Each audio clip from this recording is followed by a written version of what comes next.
Hello, good morning. This is Miss Wishton. I'm going to be your Math 2 teacher for this face-to-face session 2 afternoon class. I just wanted to give you a quick walkthrough of what the class is going to look like. So if you go to your courses, you should only have two. I have a lot more, but you should only have two. You're going to find the Math 2 one that looks like this with the neon color math. Whenever you click on this, the very first page that you're going to see is your update page. Every single day I will post something about what day we're on, about our class time again. I'll post the Google Meet here every single day, so if you can't find it, just come here and click on it. Click on the link, it'll take you straight to the Google meeting, just so you are aware. Over here it will tell you what's coming up. So for instance, today, day 1, you will have all of these assignments due.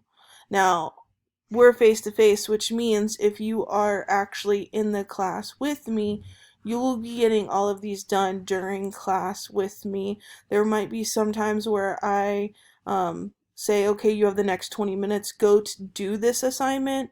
But for the most part, you'll be doing that stuff with me.